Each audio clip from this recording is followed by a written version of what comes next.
If you could have dinner with any historical figure, who would it be and why? Just one person. This is hard. I think it would be the late Nelson Mandela. I think to be in prison cell for all those days, to do hard labor because of what you believed in, and then to come out of it with such humility and grace and try and lead a nation into independence. I would like to know what are some of the things he was thinking in those jail cells.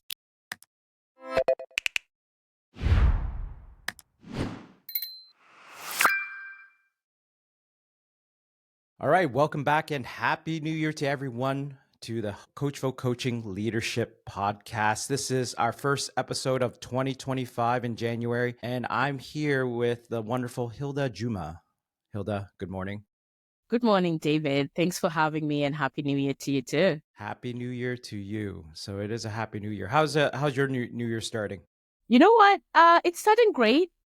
I think I ended the year just very determined on starting 2025 well, and I'd say so far so good. I'm positive. I'm re-energized, and I'm excited to see what the year brings. Okay. What do you think it'll bring you? Well, personally, I'm excited to just see growth in myself as a leader. You know, I spend a lot of time with my family, so I want to continue to do that. I'm a little bit worried about the state of the world. I'm really worried about some of our leaders out here, but I'm hopeful. Okay. I think we've seen waves and droves of things changing in the world, but I'm hopeful that the work that we've been doing on the ground is really going to come to fruition in terms of advocacy and revolutionized leadership. Okay. So if you don't mind, I'd love to dig into that. Okay. But before we do, yes. How about introducing yourself, like what you do? Oh, that's right. So I'm the executive director of a charity nonprofit known as the Black Talent Initiative. We are based in Canada, founded in 2021 after the murder of George Floyd. Our co-founders came together and really wanted to do something in the context of supporting Black talent in Canada. Today, we have a board, a full staff, and the role that we play in the community is to connect Black talent. We see the systemic barriers that exist and the anti-Black racism that exists in a lot of professional settings. And our role is to try and build a community to support this Black talent. And we work with a lot of organizations across the board, whether it's corporate organizations or community organizations, to get that to fruition. Okay. You talk, so right at the beginning of this, you talked about you're hopeful, but you're also concerned about the state of the world. Yes. Can you elaborate on that? Yeah, I think I'm concerned because some of the work that started as the reawakening of 2020 after the death of George Floyd in North America was a lot. It was some of it was performative, and some of it was reawakening conversations that needed to happen in the Black community and beyond. I think I'm hopeful because some of the people who had started doing that work are still doing that work and are making strides in different areas of society. What I'm not really hopeful about is the rhetoric that comes out of it that is spewing this idea that the work that we're doing around DEI, the work that we're doing about social responsibility is not important. So I think that is concerning because for people who may not understand the nuances of how this work needs to happen, may agree with that rhetoric. So help everyone listening understand, like, what is that nuance? I've seen, like, I pulled up the news this morning, and yes. I see something about Walmart pulling back on their DEI initiatives, and yes. There's at least 10 board members who want to call the CEO and challenge that, right? And understanding, like, there's always a nuance to these things. Yes. So what do you understand about that nuance? What we hear about DEI versus what is the nuance that is actually happening? Okay. So, a lot of organizations started to make institutional changes once 2020 happened. Mm-hmm. I think a lot of people can recall seeing a lot of statements from various organizations and companies across the board. And with the extension of that, there were departments or divisions or individuals who were hired or brought in to support those strategic plans or missions or directions that the organization was going.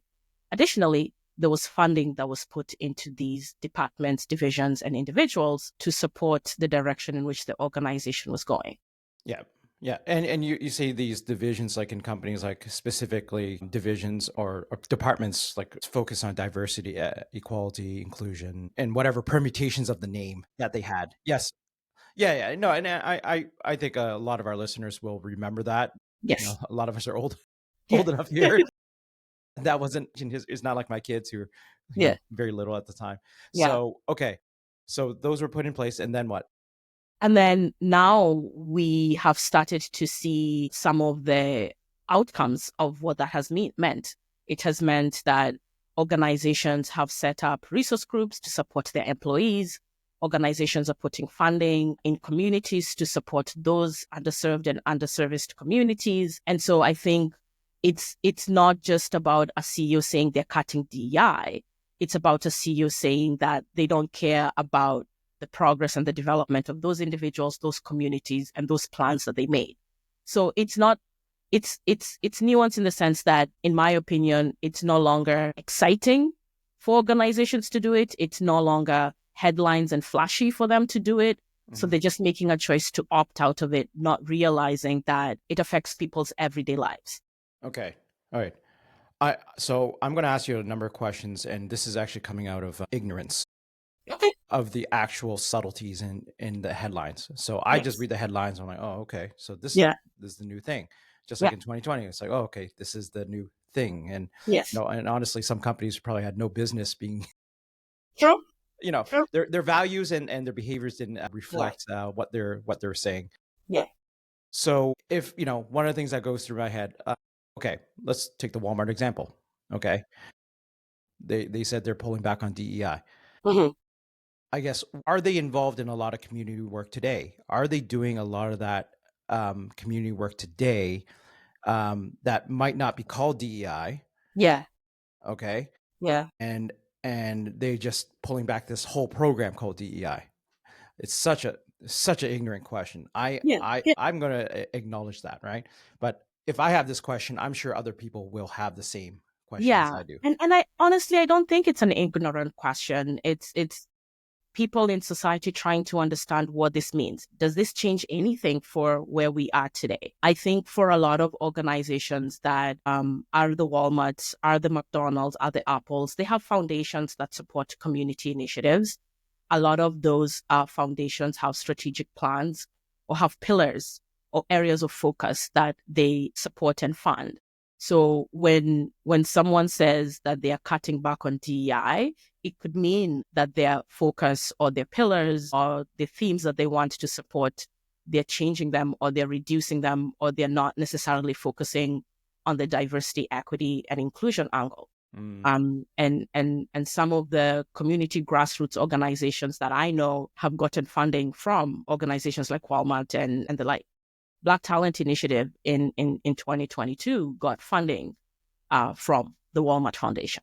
Okay. So, I would be surprised if I applied for that funding today and got it. So that's the effect of that. And so that starts to destabilize the progress that organizations are doing, the impact that they're doing on the ground. Okay. So just to be clear, so it's not that they're pulling back from any community work, right? They have community objectives, specific pillars of focus, but some of the but that shift in focus is different. And so you talk about applying for funding today for the Black Talent Initiative. Yes. So what's that environment look like today compared to 4 or 5 years ago? Well, first of all, the needs of organizations like Black Talent Initiative across the board has increased, right? Mm-hmm. So more and more organizations are applying on funding, which has become competitive. And it's nuanced in the sense that if you don't have a rapport with the funding institution or the foundation that you're applying for, sometimes your application is not looked at as thoroughly as someone who may have a rapport or may have been previously funded by that organization.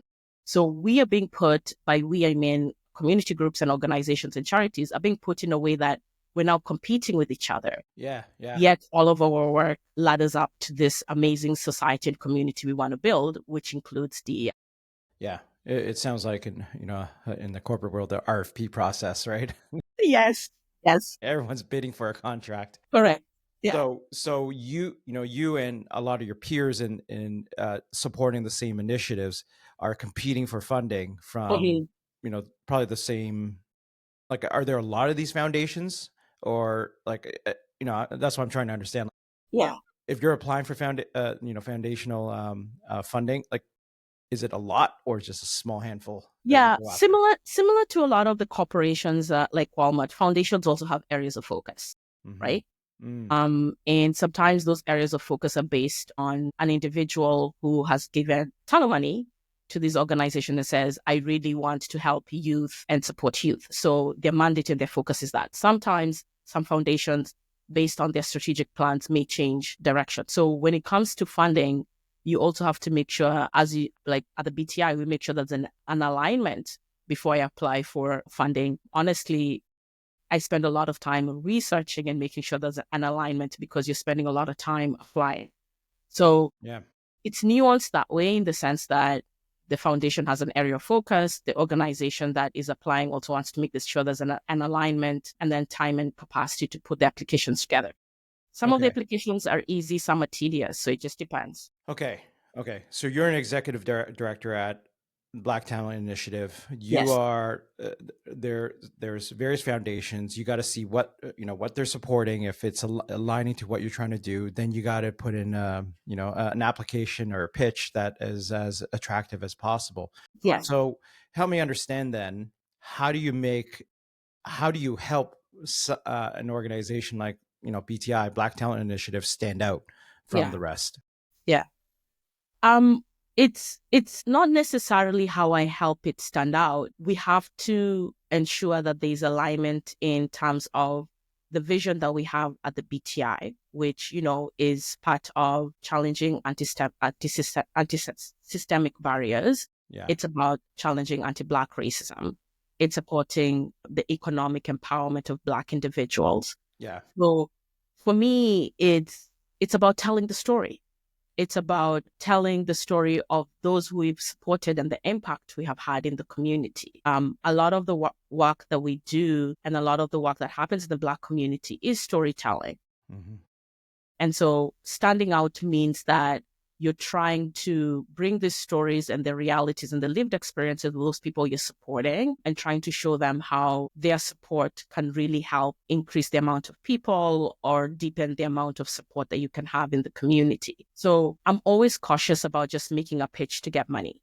I think that sometimes we executive directors try to, kind of fit into that space where you're trying to make a pitch just to get the money. I think for me, it's very important that as I am talking to you about it, that there's an alignment so that I'm not going and creating work just to get that funding. Okay. So it's a tough situation because you really want to sustain the organization and get the funding. But at the same time, it's making tough choices on what to apply for and what not to apply for. Yeah. Yeah. You want, you got to make the most of your resources and your time. So help me understand then, like when you think about the impact that you want to have, what story or stories come to mind of how you've impacted the community? Yeah. My favorite stories are based on the partnerships we've had with corporations. So an organization can partner with BTI. And you have a specific example of that? Like how you, yeah. Like how did you partner very well with an organization? Okay. And more importantly, like what's the human story behind this? Yeah. Right. Like, 100%. Yeah. So Jameson Wellness is a global company. They have offices in Canada. Oh, is it like the nutritional supplements? Oh, okay. Yeah. All the vitamin C pills and vitamin B. Yes. Okay. Yeah. Okay. Yes. Yeah. Those guys. So at Jameson Wellness, they have two categories of employees. They have those who work in their corporate offices and those who work in their facilities. And, with the support of their senior leadership in 2020, they came together and decided to set up employee resource groups. And so they have a Black specific employee resource group. But what they started to notice is they had a resource group, but the corporate employees were part of the resource group and the facility employees were part of the resource group. So what they were trying to do is, how can we bring these two group of Black employees together, and how can we create ways to empower them so that as they are navigating their career development and career advancement, they feel empowered. And so we've worked with them specifically to support their facility employees, and we have narrowed down to the facility with the most Black employees. And we run workshops and webinars to support and empower them.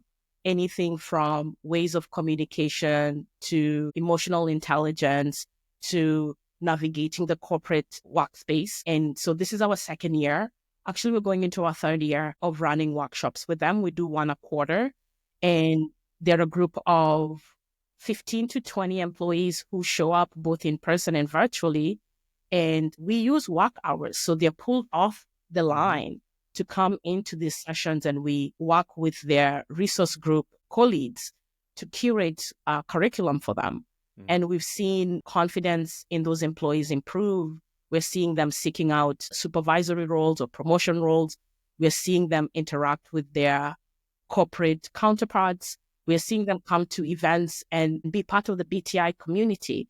Yeah. So it's a beautiful thing when it's done well and intentional. And it's also amazing when senior leadership in the organization supports it, which they do, and fund it. And not only encourage them to participate in these programs, but they use work hours to get them to do it, because a lot of the resource groups, people can't do it on the side of their desks, and it's kind of like in addition to their work, and it's never recognized. But at Jameson Wellness, they recognize it and they acknowledge it, and they're committed and dedicated to do it. What gives you the energy to keep doing this? Stories like what I just told, where, I walk into a session on the first year of the session, and 2 years later, this person or this individual who we've supported to be part of workshops comes to an event and is excited to network, or an individual who came into the BTI space necessarily not knowing anyone, was new in the country, now has a network and has support. For me, when I look at what makes me do it,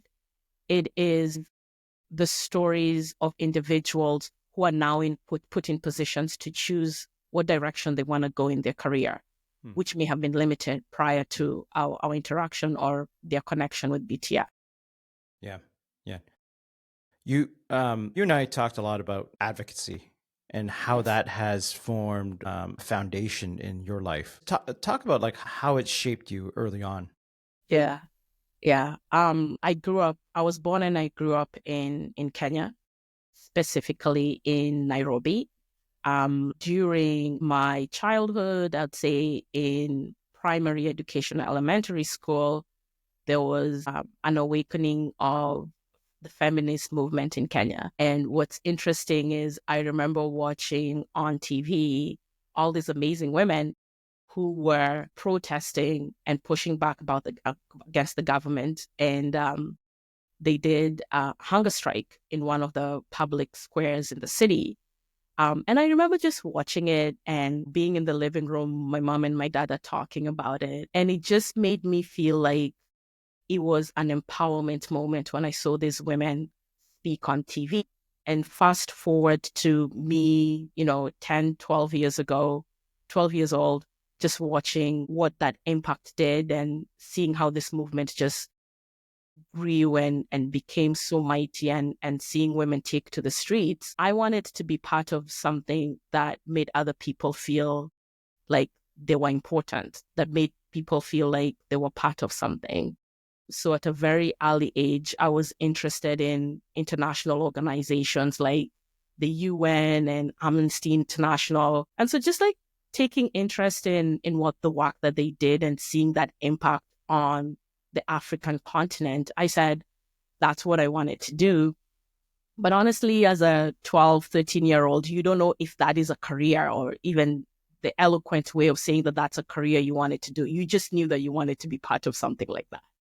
That's where it started from. And it's an interesting story that I tell to a lot of people sometimes. Fast forward to graduating high school and having that conversation with your parents, being like, what do you want to do when you grow up? And so I come from a very traditional like home where, there's specific like 5 professions you should be pursuing, right? It's you're a doctor, you're an engineer, you're a lawyer, So my dad by trade was an architect and was in the construction business. And my mom was in human resources. So they were like, oh, which of those 2 do you want to take? And I was like, I want to take political science. And they were like, what? You want to be an activist? You want to be paid for protesting? And anyway, fast forward, my dad really believed that that is something that I wanted to do. And they afforded me that luxury of going to school. And so I did my studies and then I started to volunteer with a lot of these organizations. So fast forward, I'm in Canada. I'm at York University. I'm involved in a lot of community organizations. I start to volunteer and I really, really want to pursue this. Then I'm just jumping and leapfrogging here as my life continues. I join an organization that advocates for college and university students across Canada. So the Canadian Federation of Students, and I am elected. So I'm an elected official and we're doing a campaign on racism on campuses across Ontario. And we're about to launch the campaign. And it's an amazing campaign that we're going to travel across the province to talk to folks and talk about their experience about racism on campus from an academic lens. And I get hate mail and I get someone emailing me and sending me vile messages that, you can only imagine. And in that moment, it shuts me down and I get so scared about doing this work. How much hate mail did you get? Well, it was sent, the hate mail was sent to the offices that I worked in. And so it was a newspaper article with my face doing a press conference. And there were things that were written on it that were supposed to upset me and offend me and stop me from the work that I was doing. And they just kept coming. Every week there was like mail that was sent to me. Okay. Same person? Same person, same return address, which didn't exist. But anyway, fast forward, I had a great group of people who supported me. And I started to see the importance of doing this work. And there's just something that became clear to me that I needed to be in a space where I advocated for other people. And I was somewhat blessed and talented to have the voice to do that. And so as we were talking when we first met about advocacy, the other part of advocacy that I really believe in my journey right now is stewardship. And so as I am trying to evolve and grow as a leader, recognizing that I need to create space and opportunities for other people to grow and be leaders in the work that we do in advocacy and create spaces, look for funding to be that steward, knowing that I'm not always going to be here to do this work. Like this is a movement we're building, right? So it can't be just Hilda the advocate. It has to be a stewardship that builds and brings generations of advocates to the forefront. And how do you ensure that it's not just Hilda who is the loudest voice? How do you multiply the effect of Hilda in this initiative?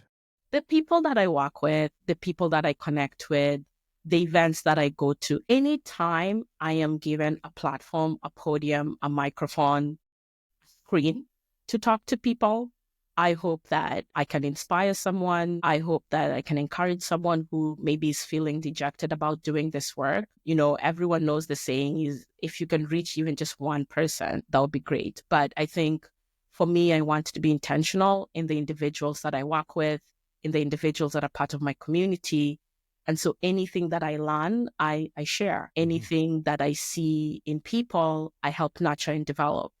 So kind of using my leadership skills and my expertise to support people, to encourage them. It's a lot of work. It's hard work to do this work. So people can feel dejected. Ways in which that I can influence people and influence people of generations to come, I try to do that. So I wear my heart on my sleeve. Let's say that. Yeah. And I lead with that. Yeah. Well, people have to see your passion, right? And when they see your passion, it makes them curious. And when they're curious, they ask more questions, right? And they got to feel safe to ask those questions. Yes. And when they ask those questions, they learn something, and they see your passion for it, and how you tell great stories. People hear and understand how you impact, right? And it's a virtuous cycle. Now they'll tell someone else. Exactly. So, yeah. And I also have to approach it in a way that someone is curious, they're not ignorant, they're not being combative. I think the work that I do and a lot of people who look like me and do this work, we sometimes get to a space where we get tired of being in that space. So it's just trying to balance and make sure that you're bringing in more people and having that attitude of supporting and growing and developing. Yeah. Yeah. And it's also like controlling our emotions even in the face of ignorance Yeah. and bigotry. Yes. Because you know how things go viral nowadays, right? On Yeah. YouTube or Yes. Instagram is like, oh, protester does, you know, Exactly. Yeah. and it's like, well, hold on, let's rewind 30 seconds before that Yeah. that happened. So okay, so this segment of the show, I want to actually go into a few rapid fire questions. Okay. Rapid fire, nice and quick Yeah. answers to these questions. All right. All right, you ready? Ready. Okay, we're going to be Instagram worthy for this one, okay? Okay. Let's do it. Okay, first question. What's a skill or habit that has the biggest impact on your success? Reflection. If you could instantly master any skill, what would it be and why? It would be to have a platform like this multiple times a week, multiple times a year, and then bring other people along with me. And why? Because we need a whole lot of Hildas and people like Hildas out there to do this work. They're people who have done this work for decades. We're standing on their shoulders, and I think we owe them that movement building. If you could have dinner with any historical figure, who would it be and why? Just one person. This is hard. I think it would be the late Nelson Mandela.